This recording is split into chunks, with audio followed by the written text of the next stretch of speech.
महाराजांनी प्रथम चरणामध्ये मी काय केलं हे सांगितलंय. याचसाठी केला होता अट्टहास, शेवटचा दिवस किंवा दिस गोड व्हावा. काय केलं महाराजांनी? अट्टहास केला, प्रयत्न केला, प्रयत्नांची पराकाष्ठा केली. कशा करता? शेवटचा दिवस गोड व्हावा. आम्ही कधी विचार करतो शेवटच्या दिवसाचा? आम्हाला तो नकोच असतो. मृत्यू हे जगातलं अंतिम सत्य आहे. मृत्यू ही अटळ गोष्ट आहे हे माहीत असतं तरी सुद्धा आम्ही एखाद्याला पोचवायला गेल्यानंतर काय गप्पा मारतो? काय गप्पा असतात? टायर घाला 2-4 म्हणजे अजून पेटेल आहे की नाही. काय नाही, आत्ता होते, काल होते, संपलं सगळं. मनुष्य जन्मात काही नाही, शेवट झाला म्हणाले, संपलं. राम राहिला नाही जीवनामध्ये. या सगळ्या गप्पा कुठे असतात? तिथं. ते तेवढ्यापुरतं येतं, त्याला स्मशान वैराग्य म्हणतात. तिथल्या पुरतंच असतं ते. घरी आलो की आमचं जैसे थे सुरू, मग आम्हाला घेणं देणं नाही. आम्हाला असं वाटतं मृत्यू आम्हाला कधीच येणार नाही, आम्ही अमर आहोत. पण असं नाही आहे. माणूस मृत्यूला घाबरतो, नवे मृत्यूचं विस्मरणच माणसाला झालंय. तुकोबराय म्हणतात, आम्ही मरणाचा सोहळा केला. आपुले मरण पाहिले म्या डोळा, धन्य तो सोहळा अनुपम्य. मरणा हाती सुटली काया, माझा शेवट मी पाहिला. तुकोबराय म्हणतात, आमचं मरण आम्ही अनुभवलं. आता जिवंतपणी अनुभव तुकोबरायांनी घेतलाय. कशाचा? मरणाचा. आपण जागे आहात ना सगळे? जिवंतपणी अनुभव घेतलाय. कशाचा? मृत्यूचा. आणि मृत्यूचा कुठे सोहळा असतो का हो? पण तुकोबरायांनी काय सांगितलं? धन्य तो सोहळा अनुपम्य. मरणाचा सोहळा केला. तुम्ही आम्ही यामागे या विचारालाही शिवत नाही. हा विचारही तुमच्या माझ्या अंतःकरणाला मनाला शिवत नाही. मरणाचा कुठे सोहळा असतो का? पण महाराजांनी तो केला. नवे साक्षात भगवंत न्यायला आले. लोकांनी याच्यावरही शंका उठवल्या, असं कुठं काही होतं का? वैकुंठातनं विमान येतं का? नाही. महाराजांना विमान आलं न्यायला भगवंतांचं. हे त्रिकाला बाधित सत्य की तुकोबराय वैकुंठाला गेले होते. विठ्ठल विठ्ठल विठ्ठल याचसाठी केला होता अट्टहास, शेवटचा दिस गोड व्हावा. आता निश्चिंतीने पावलो विसावा, खुंटलिया धावा तृष्णेची. महाराज म्हणले यासाठी अट्टहास केला होता. याजसाठी. कशासाठी? साध्य मिळवायचं होतं. कुठलं साध्य? अद्वैत भक्तीचं, भगवंताशी एकरूपत्वाचं. मी म्हणजे पांडुरंग, पांडुरंग म्हणजे मी. देव पहावयासी गेलो तेथे देवाची होऊनी ठेलो. हा अनुभव महाराजांना घ्यायचा होता. याजसाठी केला होता अट्टहास. यासाठी अट्टहास केला, प्रयत्न केला. काय प्रयत्न केले? कशासाठी केले? शेवटचा दिस गोड व्हावा. महाराजांनी शेवटाचा विचार केला बरं का, शेवटाचा विचार केला. आता शेवटचा दिवस म्हणजे नेमकं काय? म्हणजे नेमका कुठला दिवस? त्या दिवसाच्या प्रतीक्षेत आम्ही कधीच नसतो. आम्हाला तो दिवस आमच्या आयुष्यात कधीच नको असतो. पण ज्या मंडळींनी, ज्या महापुरुषांनी, ज्या संतांनी, ज्या क्रांतिकारकांनी, ज्या वीरांनी त्या दिवसाचा विचार केला, त्यांचं जगणं खऱ्या अर्थी सार्थकी झालं. जन्मले तेच जगती, जन्मले तेच जग. दादिन दिन दा दादिन दिन दा दादिन दिन दा दिन ती. जन्मले जगती, जन्मले तेच जगती. स्वार्थासाठी जे नच झटते, स्वार्थासाठी जे नच झटते. दुसऱ्यासाठी सदा जगावे, दुसऱ्यासाठी सदा जगावे.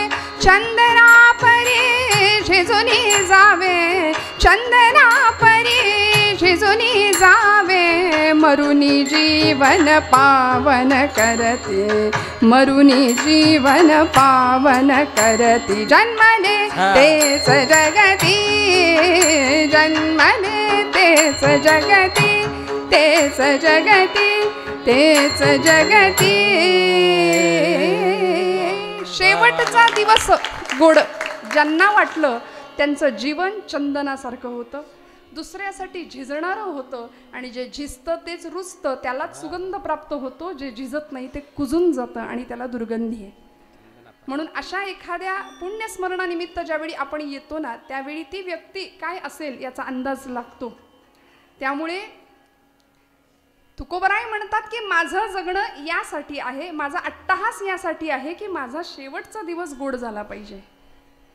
आज आम्ही देव, देश आणि धर्म या 3 गोष्टींचा ज्यावेळी उच्चार करतो, त्यावेळी आमचे समाज सुधारक, आमचे क्रांतिकारक, आमचे संत, सत्पुरुष, पूर्वसुरींची आम्हाला आठवण होते की त्यांनी आयुष्याचा प्रत्येक कण, प्रत्येक श्वास वेचला देवासाठी, धर्मासाठी आणि देशासाठी. म्हणाले त्यांचा शेवट निश्चित गोड झाला, निश्चित गोड झाला.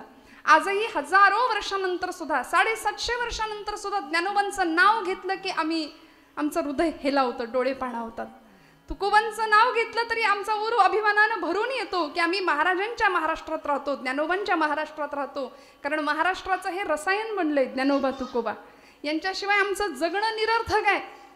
संतांच्या पाठोपाठ आमचे महापुरुष छत्रपती शिवप्रभू असतील, भगतसिंग, राजगुरू, अनंत कान्हेरे, सुखदेव, हे सगळे भगवद्गीता हातावर घेऊन फासावर गेले. मला वाटतं त्यांचा शेवट गोड झाला. या सगळ्यांच्या जीवनाचा सांगोपांगपणे आपण जर विचार केला तर आपल्या लक्षात येतं श्रोते हो, आम्ही जन्माला येऊन करतो काय, आमच्या जीवनाचा शेवट गोड कसा होईल याचा कधी आम्ही विचार केलाय का? वास्तविक किती वेळा जन्मा यावे नित्य व्हावे फजित, हे आपल्या बाबतीत बोलायचं झालं. तुकोबराय सांगतात आम्ही नुसती स्वतःची फजिती करून घेतो, पण शेवट गोड होणं म्हणजे नेमकं काय? देह निघून जाणं, देहाची राख होणं म्हणजे शेवट गोड होणं नाही, म्हणजे शेवट होणं असं नाही. देहाची जीवदशेतली जी भ्रमंती आहे ती संपणं म्हणजे शेवट होणं बरं का. तुकोबरायांना हे म्हणायचंय. अनस्युत यामधला अर्थ हा आहे की जीवदशेची भ्रमंती आहे, जीव सतत फिरतोय ना. वासांसी जीर्णानि यथा विहाय नवानि गृह्णाति नरोपराणि. जीर्ण वस्त्र सांडीजे, माऊली म्हणतात नवं वस्त्र घालावं आणि जुनं वस्त्र टाकून द्यावं, त्या पद्धतीनं हे शरीराचं चालू आहे. चैतन्य तेच आहे, प्रत्येक वेळी देह बदलतो आणि आम्ही त्या चक्रामध्ये अडकतो. पुनरपि जननम पुनरपि मरणम पुनरपि जननी जठरे शयन इह संसारे खलु दुस्तारे कृपया पारे पायी मुरारे. भज गोविंदम गोविंदम भज मूढमते, भज गोविंदम गोविंदम भज मूढमते. पुनरपि जननम पुनरपि मरणम, आम्ही अखंड त्या चक्रात सापडलोय. मग आमचा शेवट कसा होईल गोड, कोणता असेल शेवट आमचा याचा विचार करत असताना मला असं वाटतं शेवट गोड होणं म्हणजे नेमकं काय. कधीतरी आमच्या संतांकडे बघावं, ज्यावेळी पांडुरंगाच्या पायरीवर सुद्धा बसू दिलं जात नव्हतं असे आमचे चोखोबा. पायरीवर सुद्धा हीन याती मी महार पूर्वी निळाचा अवतार. मला बसता येत नाही, सगळे लोक धक्का मारून हाकलून द्यायचे. अरे चोख्या, देव भ्रष्ट झाला, विटाळ झाला, चाल बाजूला हट म्हणून हाकलून द्यावं, ढकलून द्यावं चोखोबांना. का हो, देवावर सावली पडू देत नव्हते असा 750 वर्षापूर्वीचा काळ कर्मठांच्या वर्चस्वाखाली असलेला. संधी मिळाली की कर्मठ, ही कर्मठाची खरी व्याख्या माझ्या मते. विठ्ठल विठ्ठल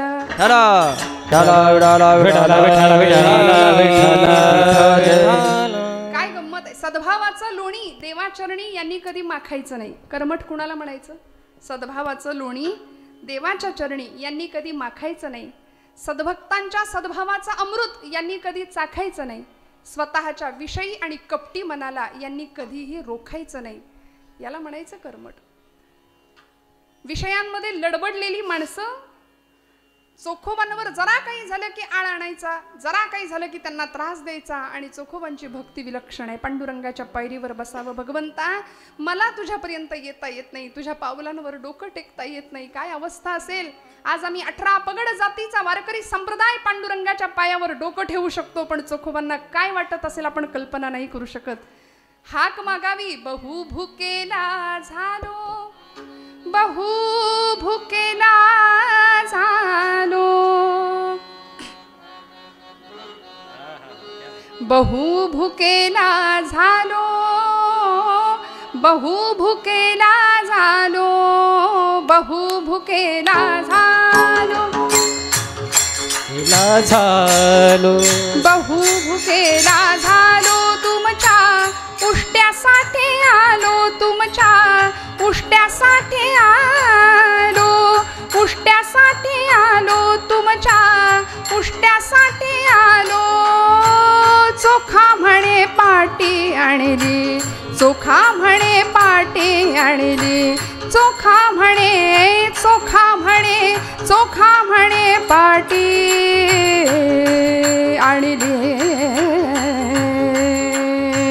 चोखा म्हणे पाटी आणली, चोखा म्हणे पाटी आणली. उष्ट्यासाठी आणली, तुमच्या उष्ट्यासाठी आणली, तुमच्या उष्ट्यासाठी आणली. मायबाप जोहार, मायबाप जोहार, जोहार मायबाप जोहार, जोहार मायबाप, जोहार मायबाप, जोहार मायबाप, मायबाप मायबाप, जोहार मायबाप जोहार, जोहार मायबाप जोहार. तुमच्या महालाचा मी महार, तुमच्या महालाचा मी महार. मायबाप जोहार, मायबाप जोहार, जोहार मायबाप जोहार. जोहार घालावा चोखोबांनी, पण नाही हो, पांडुरंगाची कृपा झाली आणि काय व्हावा जीवनाचा शेवट. तोही असा तसा नाही, खऱ्या अर्थी गोड झाला, खऱ्या अर्थी जीवदशेतनं मुक्तता मिळाली, पांडुरंगाच्या अगदी जवळ सानिध्य मिळालं. मंगळवेढ्याच्या गावकुसवाच्या तटबंदीचं काम चालू असताना भिंत अंगावर कोसळली, असंख्य कामगार मृत्युमुखी पडले. नामदेव महाराज धावत आले, पांडुरंगा चोख्या गेला, चोखोबा गेले. भगवंतांनी सांगावं माझा शेला घ्या आणि या शेल्यामध्ये चोखोबांच्या अस्थी गोळा करून आणा. या कर्मठांनी, या लोकांनी चोखोबांना माझ्या पायरीवर सुद्धा बसू दिलं नाही ना, आता कळेल चोखोबांच्या दर्शनाशिवाय माझं दर्शन मिळणं शक्य नाही. भक्ताला असा अधिकार प्राप्त करून दिला आणि पांडुरंग परमात्मा सांगतात चोखोबांच्या अस्थी गोळा करून आणा. प्रश्न पडला, नामदेव स्वतः गेले, लोकांना पाठवलं. अस्थी उचलावी, भगवंतांनी सांगितलं होतं कानाला लावा, विठ्ठल विठ्ठल विठ्ठल. आवाज आला जमेला धरा, नाही आवाज आला फेकून द्या. ज्या अस्थीमधून, ज्या हाडामधून विठ्ठल विठ्ठल असा नाम यावं ती अस्थी गोळा करावी. असं करत करत चोखोबांच्या सगळ्या अस्थी गोळा केल्या. काय आदर्श आहे भक्तीचा. नुसतं नाम घेतलं पण ते नाम झिरपत झिरपत झिरपत हाडापर्यंत, हाडा मांसामध्ये रक्तामध्ये पोहोचलं, रोम रोम विठ्ठलमय झालं असे आमचे चोखोबा. आणि त्या अस्थी गोळा करून आणून पांडुरंगाच्या समोर चोखोबांची समाधी भगवंतांच्या म्हणण्यानुसार नामदेवांनी स्वतः बांधली आहे. हा अधिकार चोखोबांचा. शेवट गोड व्हावा तर असा श्रोते हो. कोणता शेवट? तो गोड व्हायचा म्हणजे नेमकं काय आणि त्याच्यासाठी अट्टाहास करायचा म्हणजे नेमकं काय करायचं. अभंगाचं दुसरं चरण. आता आता निश्चिंतीने पावलो विसावा, आता निश्चिंतीने पावलो विसावा, आता निश्चिंतीने पावलो विसावा, आता निश्चिंतीने पावलो विसावा. कुंडलिया धावा तृष्णेचे या कुंडलिया धावा रे कुंडलिया कुंडलिया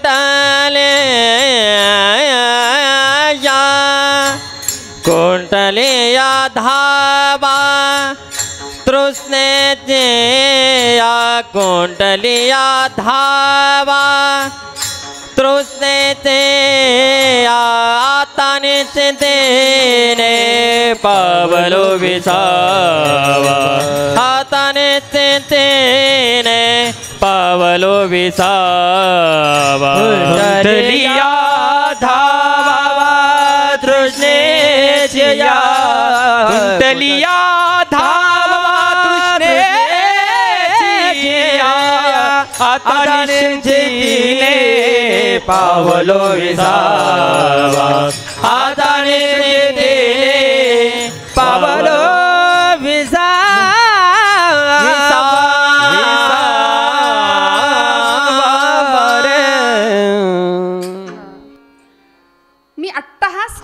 शेवटचा दिवस गोड व्हावा याकरता त्यातून मला काय मिळालं हे या चरणात महाराज सांगतायत. आता निश्चिंतीने पावलो विसावा खुंटलिया धावा कृष्णेचिया. मी निश्चिंत झालो, मला विसावा मिळाला, माझी धावाधाव संपली, माझी तृष्णा भागली, तृप्त अवस्था मला प्राप्त झाली.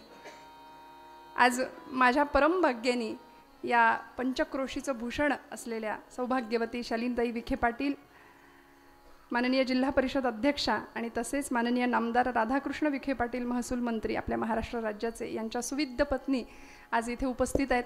मनापासून त्यांनाही वेगळा नमस्कार करते, त्यांनाही धन्यवाद देते. जीवन इतरांच्या कामी येणारं असावं, जगाचा तो भार आपुल्या शिरावर ऐसे थोडे तर वाटो द्याहो असं म्हणतात की नाही. आपलं जगणं इतरांसाठी कल्याणकारक असावं, नाहीतर आपण गेलो आणि लोकांनी म्हणावं बरं झालं असं नसावं बरं का. आला आला प्राणी जन्मासी आला, झाला झाला वाढला थोर झाला, केला केला व्यापही सर्व केला आणि गेला गेला बापुडा व्यर्थ गेला. असं बापुडवानं जगणं कामाला आमच्या कामी आमच्या नशिबी येता कामा नये. जब तुम पैदा हुए जग हसे तुम रोय. जेव्हा सगळं जग हसत होतं, मुलगा झाला, पेढे वाटले, पेढे खाल्ले, है की नाही. आज 21व्या शतकात आहोत तरी सुद्धा मुलगाच झाला की जास्त आनंद होतो. मुलगी झाली, मुलगा असता तर बरं झालं असतं, हे नाही म्हटलं तरी थोडंसं आमच्या डोक्यात एक आहेच आहे विचार, काही म्हणा तुम्ही. त्यामुळे जब तुम पैदा हुए जग हसे तुम रोय, अब ऐसी करनी कर चलो पीछे न हसे कोय. आमचं जगणं असं असावं की मागे सगळ्या लोकांनी आमच्यासाठी रडावं असं जगणं असावं. नाहीतर आमचं इतरांच्या कुणाच्या घेण्यात नाही, कुणाच्या देण्यात नाही, अजिबात जगाशी काही घेणं देणं नाही. तिकडं जवान सीमेवर मरतोय, शेतकरी शेतात राबतोय, आम्ही आमचे खुशाल, आम्हाला कशाचं घेणं देणं नाही. आणि कट्ट्यावर बसून पारावर बसून या देशात क्रांती झाली पाहिजे, हातात पत्ते, हे आमचं जगणं आहे. काय आम्ही क्रांतीच्या गप्पा मारतो. वर्तमानपत्र हातात आलं की तेवढ्यापुरती हळहळ व्यक्त करावी.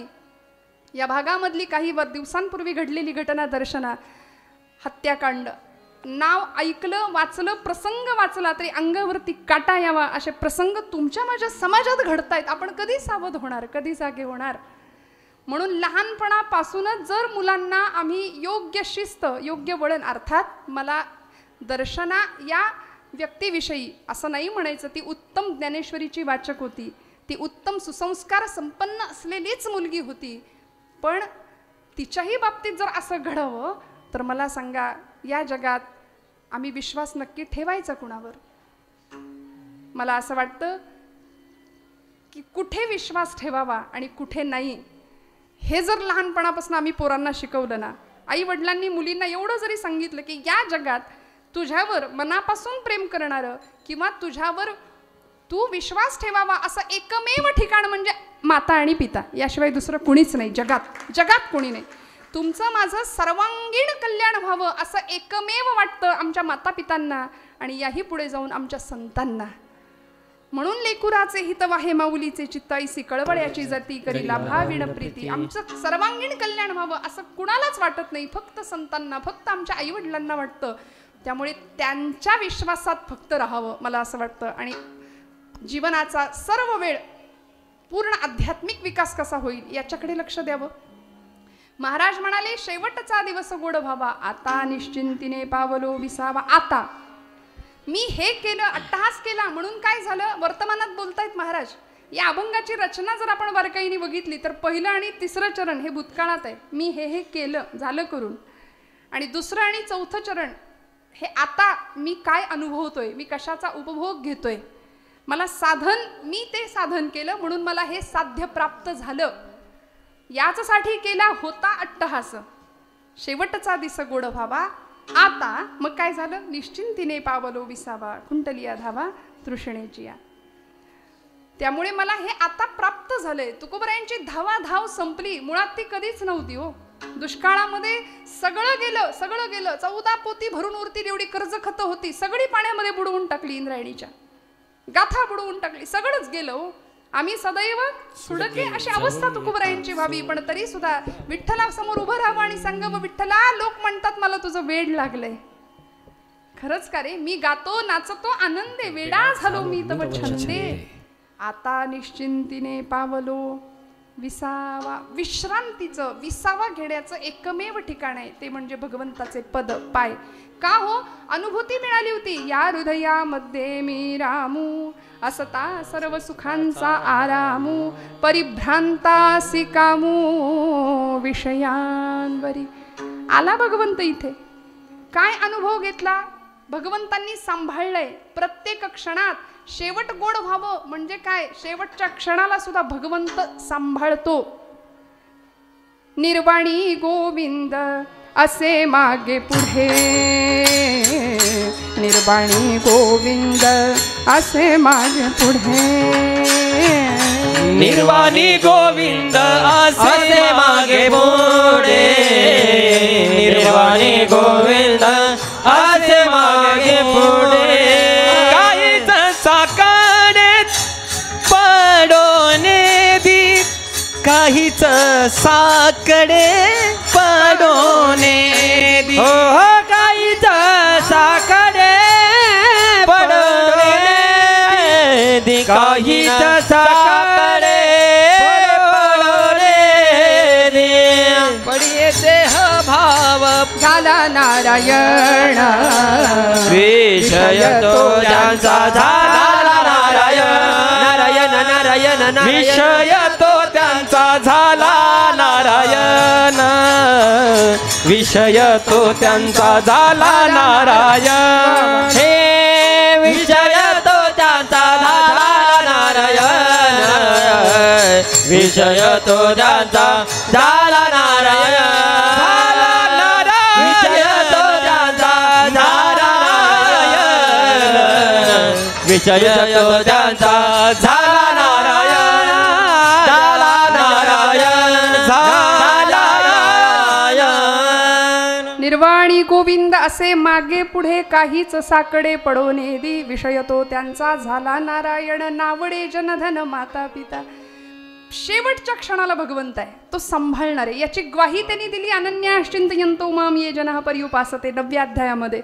यापुढे जाऊन भगवंत म्हणतात, यदि वातादि दोषेण मद्भक्तां मां हि विस्मरेत, अहं स्मरामि तं भक्तं ददामि च परां गतिं. शेवटच्या क्षणाला जर आयुष्यभर ज्यांनी माझं नाम घेतलंय असा माझा भक्त शेवटच्या क्षणाला आधी व्याधींनी ग्रासला, मानसिक त्याला विस्मरण झालं, तर मी त्याला स्मरण करून देतो, माझं त्याला गती देतो.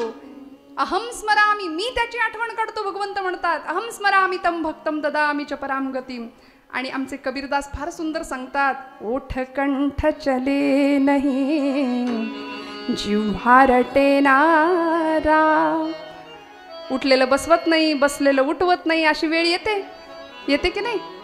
60-70 ओलांडल्यानंतर याव करू त्याव करू 25शीत असे बोलतो. पण मग एकदा का सगळं झिजायला लागलं आणि शिर्यते यत शरीरम, शरीराची व्याख्याच आहे, जे सतत झिजतंय त्याला शरीर म्हटलंय, झिजणार आहे. मग अशी अवस्था येते, त्यावेळी भगवंत म्हणतात की, कबीरदास सांगतात की ज्यांनी भगवंताचं आयुष्यभर नाम घेतलंय ना, त्याची स्थिती शेवटी कशी होते. ओठ कंठ चले नाही जिव्हा रटे ना राम. लांब म्हणायला लागतं, आले लांब, आले लांब, लांब लांब, आले आले, आले कुठनं, आले कुठनं, है की नाही. जिव्हा रटे ना राम, राम हमारा जप करे हम बैठे आराम, कबीरा हम बैठे आराम, कबीरा हम बैठे आराम. राम हमारा जप करे हम बैठे आराम. देव रडतो भक्तासाठी, देवाला चैन नाही पडत. भक्तासाठी भुकेलेला असलेला परमात्मा तो आमची सर्वतोपरी काळजी वाहतो, हे तुकोबरायांना माहिती आहे.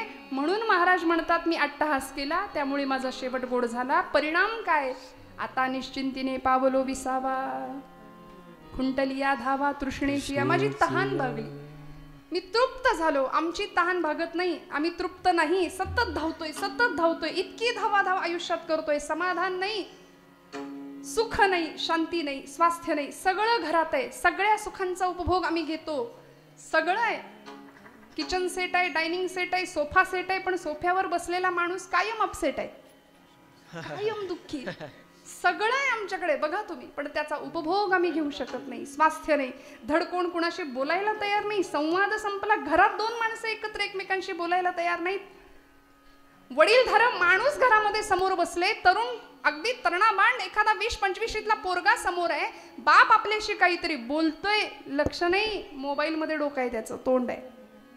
किती आम्ही अपमान करतो आमच्याच मातापित्यांचा, आमच्याच वडीलधाऱ्यांचा, कधी सांगावं लागेल हे सांगण्याची फार गरज आहे. आता पोरांना हातामध्ये मोबाईल आहे, वडील काहीतरी महत्वाची गोष्ट आम्हाला सांगतायत, आम्ही ऐकून न ऐकल्यासारखं करावं, मोबाईल मधलं डोकं वर नाही काढायचं आणि मग कपाळाला 100 आट्या पाडून काय आहे असं विचारायचं. मग बोलायची इच्छा होईल समोरच्या माणसाची, कसा संवाद होईल घराघरामध्ये, कशी नाती फुलतील आमची, कसं आमचं घर आनंदाने पंढरीत गोकुळाचं सुख घरामध्ये निर्माण होईल. मला सांगा, एकाचं तोंड इकडं, एकाचं तोंड तिकडे, जेवायला आम्ही एकत्र बसत नाही, टीव्ही समोर असतो. आता तर उभ्यानी जेवायची पद्धत आहे, आम्ही सोफिस्टिकेटेड झालो. पूर्वीच्या काळी लोक वाढणारी माणसं वाकून आग्रह करून वाढायची, बसणारी लोक छान पंक्तीला बसायची, घ्या लाडू घ्या, हां बुंदी घ्या, आग्रह असायचा. आता या तुमचं तुम्ही खा, माझा विरोध नाही बरं, आता हे काळानुसार चाललंय. पण एक गंमत होती, लोकांनी हा काळ अनुभवलाय बरं का, जुन्या लोकांनी हा काळ अनुभवलाय.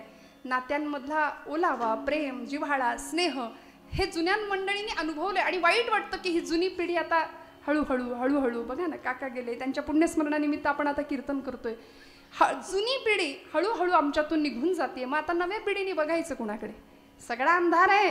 तुमच्या माझ्या लेकरांच्या भविष्यामध्ये येत्या काळात सगळा अंधार आहे, लक्षात ठेवा. आम्हाला जागं व्हावं लागेल, येथ वडील जे जे करीती तया नाम धर्म ठेवीती. आम्ही स्वतः धर्माचरण नाही केलं तर आमच्या पोरांनी कुणाकडे बघायचं आणि कसं आचरण करायचं हे त्यांना माहिती.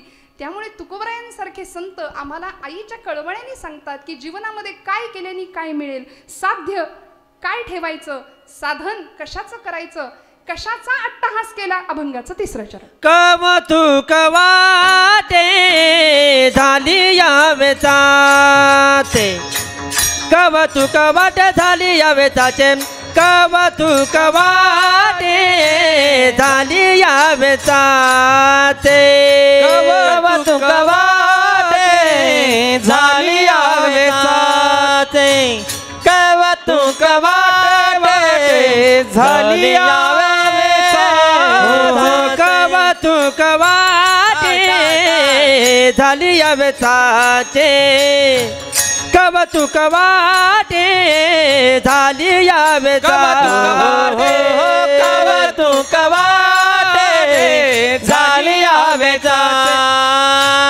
कवतुक वाटे झाली यावेचाचे.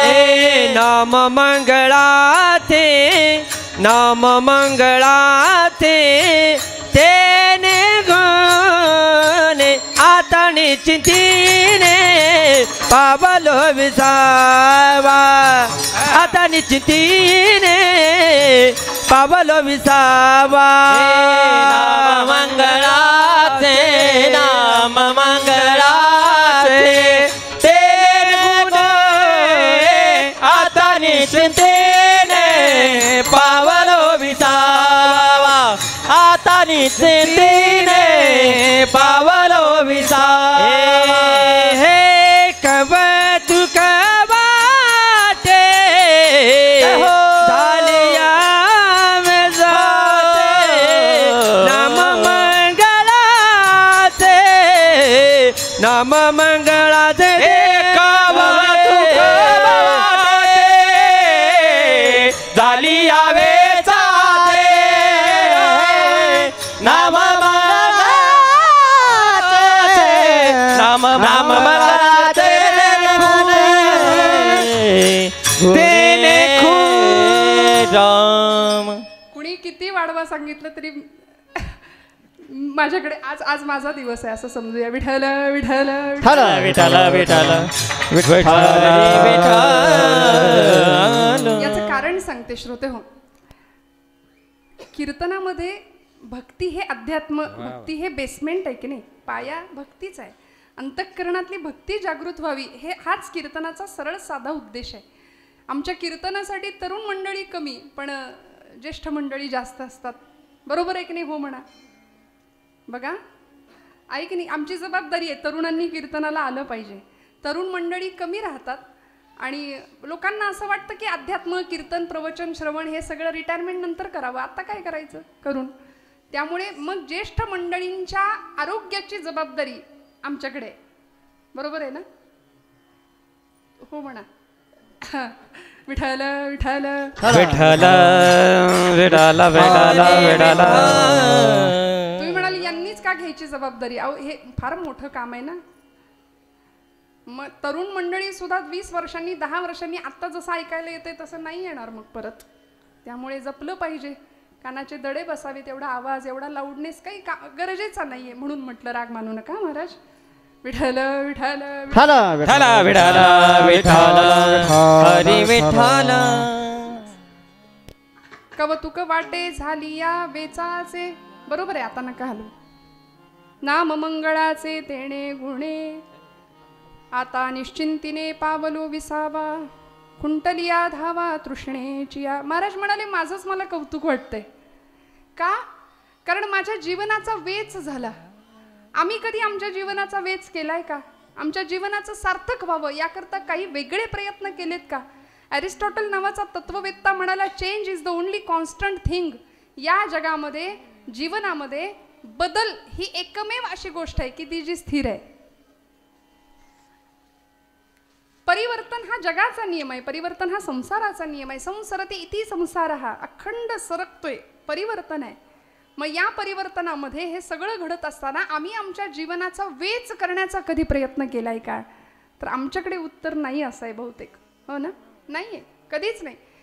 आई मुलाला सांगते बाळा सहलीला चाललायस, डबा देते भरून. संतांनी सुद्धा आम्हाला शिदोरी दिली आहे. गाथेची, ज्ञानेश्वरीची, दासबोधाची, भागवताची. ही शिदोरी आम्ही जवळ बाळगली पाहिजे. अगदी वयाच्या 5व्या वर्षापासून, 3ऱ्या वर्षापासून मी म्हणेन. जसं सहलीला जाणाऱ्या पोराला आई डबा भरून देते. ऐकताय ना सगळे? लक्षपूर्वक ऐका. आई बाळाला डबा भरून देते आणि सांगते किती पोळ्या देऊ डब्यात. तो मुलगा म्हणतो 1 दिवसाचं ट्रेकिंग आहे, जाऊन माघारी यायचंय. रोज मी 4 चपात्या खातो, आज मला 6 पोळ्या दे डब्यात भरून. पण आई तुमच्यासारखी होती हो. ती आई काय केलं असेल हो? 20 चपात्या भरल्या डब्यात. ने म्हणली. मुलगा म्हणाला माझ्या आईला काही अक्कलच नाही. हे एवढं ओझं कधी सावरू मी. मी म्हटलं 4-6 पोळ्या भर डब्यात, एवढं डबा दिलाय, आता मी हे सगळं घ्यायचं पाठीवर आणि चढायचं डोंगर. आई म्हणली असू दे रे, ओझं समजू नकोस, वागव. ओझं समजू नकोस. ही शिदोरी आहे तुझ्यासाठी. ही शिदोरी आहे. आता मॅगी आणि पिझ्झा पास्ता देणाऱ्या आयांना डब्यामध्ये त्यांना या शिदोरीचं महत्त्व नाही कळणार. पण आई काय करत होती? ही शिदोरी आहे, हे घे. म्हणून संतांना आम्ही माऊली का म्हटलं? संत म्हणतात ही शिदोरी आहे. सहलीला सुरुवात झाली, आयुष्याला सुरुवात झाली, जन्म झाला जीवाचा. हळूहळू लहानाचा मोठा व्हायला लागला. चरपट पंजरीमध्ये भगवतपूज्य शंकराचार्य म्हणाले बालस्तावत क्रीडासक्तः तरुणीस्तावत तरुणी रक्तः वृद्धस्तावत चिंतामग्नः परे ब्रह्मणी कोपी न लग्नः. परब्रह्माची जीवाशिवाची गाठभेटच होईना. बालपण गेलं खेळण्यात, तरुणपण गेलं धुंदीत विषयांच्या, म्हातारपण चिंतेत गेलं. मग कधी होणार जीवात्म्याची शिवात्म्याशी भेट? त्यामुळे संत म्हणतात हा डबा, ही शिदोरी हातात घे. 5व्या वर्षी चल हरिपाठ सुरुवात कर पाठ करायला. 6व्या-7व्या वर्षी घ्या भगवद्गीता हातात. देऊया आमच्या पोरांच्या हातात भगवद्गीता. 8व्या-10व्या वर्षी पावली मस्त नाचलंच पाहिजे आमच्या घरातलं बाळ हरिपाठामध्ये. अजून थोडा मोठा झाला द्या ज्ञानेश्वरी हातामध्ये. अजून थोडा मोठा झाला द्या भगवद्गीता हातामध्ये, द्या गाथा हातामध्ये. तो मुलगा सहल त्याची सुरू झाली. आधी काय म्हणत होता? आईनं ओझं दिलंय, ओझं दिलंय. पण एक वेळ आली, गुरुजी म्हणले चला बाळांनो डबे उघडा. मस्त झाडाच्या सावलीत सगळे खायला बसले आणि सुरुवात केली. पहिल्याच दणक्यात 4 चपात्या हाणल्या. आधी काय म्हटलं? डब्याला फक्त 6च दे. आता सुरुवातीला 4-5 संपल्या. मग हा डबा दिवसभर कसा पुरला असता. मग लक्षात आलं माझी आई किती ग्रेट आहे, माझी आई किती भारी आहे. म्हटला मी नको म्हणत असताना एवढा डबा दिला, मला गरज आहे, संध्याकाळपर्यंत लागेल मला हे.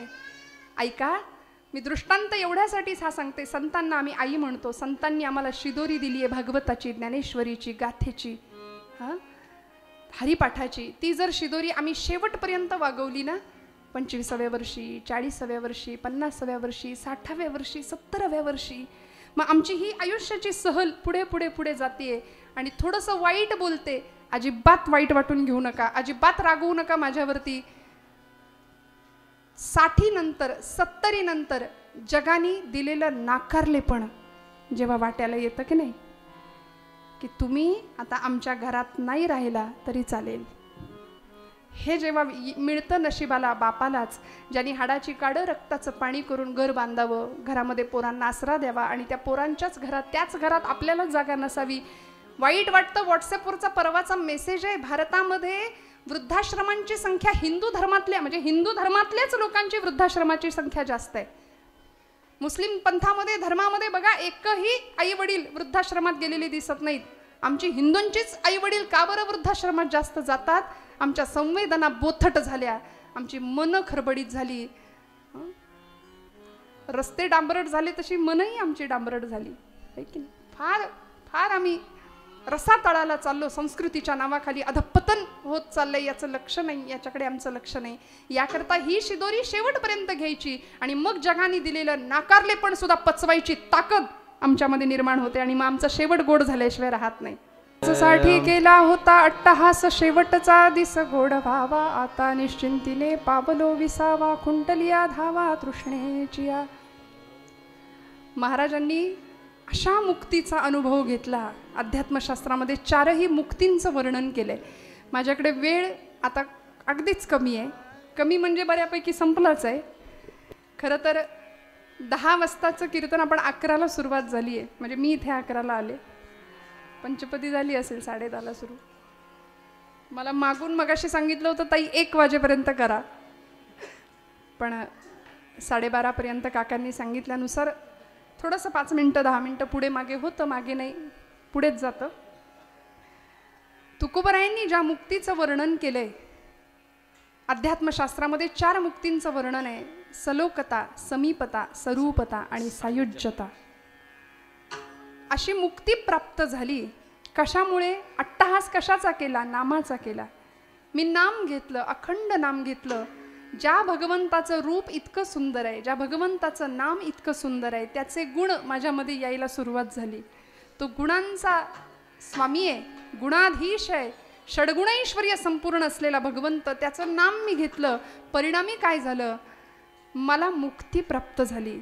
आम्ही तिला वरलं मुक्तीला. महाराज म्हणतात हा अनुभव सकल संतांना प्राप्त झाला. श्रोते हो, ज्यावेळी प्रभू रामचंद्र यायला निघाले ऋष्यमुख पर्वताच्या दिशेने, त्यावेळी 8व्या वर्षी घर सोडलेली शबरी माता वाट बघतीये. किती वाट बघावी, किती प्रतीक्षा करावी, किती वाट बघावी भगवंता या.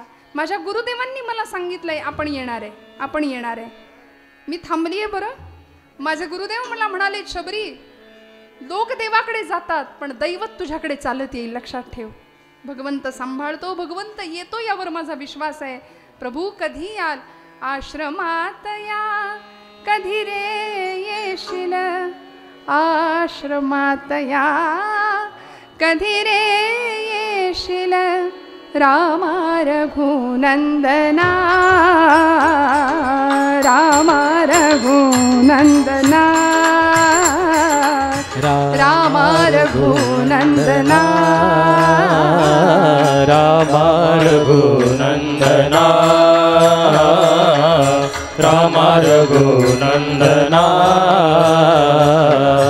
पतित पावना श्री रघुनाथा, एकदाच ये जाता जाता, पाहिन पूजिन टेकिन माथा, पाहिन पूजिन टेकिन माथा. तोच स्वर्ग मग तिथेच येईल, तोच स्वर्ग मग तिथेच येईल. पुरेपणा जीवना रामा रघुनंदना रामा रघुनंदना रामा रघुनंदना रामा या या या वाट बघावी. आणि ऋषमुख पर्वताच्या दिशेने पंपा सरोवराच्या दिशेने भगवंत लक्ष्मणासोबत येत आहेत. निढळावर हात ठेवून शबरीने पाहावं. भगवंता या, असे या, इकडून या, असे या, असं करत करत करत एक लाकडाचा ओंडका होता. शरीराची अवस्था जर बघाल काय भक्तीची परिसीमा असावी. अक्षरशः शरीरावर हाडाचा नुसता सापळा होता. मांसाचे लचके गिधाडे कावळे तोडून नेत होते शबरी मातेच्या. वर्णन आहे, माझ्या पदरचं काही नाही सांगत. ती सांगते कागा कागा सब कुछ खाइए चुनकर मेरा मांस. सगळं खा म्हणाली, पण माझे 2 डोळे मात्र फोडू नका. लेकिन 2 नयन मत फोडिये प्रभु मिलन के आस. इतकी वाट बघावी. भगवंत आले, डोळे भरून भगवंताकडे पाहतीये. विनवित शबरी रघुराया ते तुझसाठी आणली मी बोरे. भागला भुकेला असशील जरी तू देवा जमविला रानचा हा मेवा. खूप सुंदर गाणी. माझ्याकडे वेळ कमी आहे. गीत रामायणामध्ये सुंदर पद आहेत. काय धन्यता असावी तिच्या जीवनाची. भगवंतांनी तिला सांगावं शबरी झालं का तुझं समाधान. तिने बोरांचा द्रोण समोर ठेवला. भगवंतांनी घ्यावा. एक एक बोर उष्ट केलेलं. लक्ष्मणांनी सांगितलं दादा आता हिची पूजा स्वीकारली इथपर्यंत ठीक आहे, हे घेतल्यासारखं करा, आपण खाऊ नका. लक्ष्मणाच्या हातात पहिली मूठ भरून दिली. लक्ष्मणाने घेतल्यासारखं करावं, मागच्या मागे टाकून द्यावं. काय झालं. धन्य मी शबरी श्रीरामा लागली श्री चरणे आश्रमा. लागली श्री चरणे आश्रमा. धन्य मी शबरी श्रीरामा लागली श्री चरणे आश्रमा. लागली श्री चरणे आश्रमा. का सौमित्रे. लक्ष्मणाने बघावं. शबरी विचारते अरे शंकित नजरेने बघू नको, ही बोरं साधी सुधी नाहीये. का सौमित्रे शंकित दृष्टी अभिमंत्रित ही नव्हेत उष्टी. या वदनी तर नित्यनाद तो. या वदनी तर नित्यनाद तो. वेदांचा मधुरी लागली श्री चरणे आश्रमा. लागली श्री चरणे आश्रमा. रामा रामा हे घ्या म्हणून शबरीच्या प्रसादाचं सेवन करावं भगवंतांनी. आणि अंतःकरणपूर्वक असलेली ती भक्ती पाहिली. प्रभू विचारतात शबरी झालं का तुझ्या मनासारखं. ती म्हणाली हो. ज्ञान कर्म भक्ती आणि वैराग्य हे 4 फाळ लावलेले नांगर, त्या नांगरांनी जमीन अंतःकरणाची अशी सुपीक करून ठेवली. आणि आता हृदय हे आपुले चौफाळुनी या भले वरी बैसऊ पाऊले. श्री गुरूंची या न्यायानी तिथे स्थान दिलं. म्हणाली इथे चितार असते, चितेमध्ये उभी राहते. स्वतःच्या हाताने मला अग्नी द्या. बस सलोकता समीपता स्वरूपता आणि आता सायुज्यता मुक्ती मला प्राप्त होऊ दे. तुकोबराय हाच आशय शेवटच्या चरणात व्यक्त करता.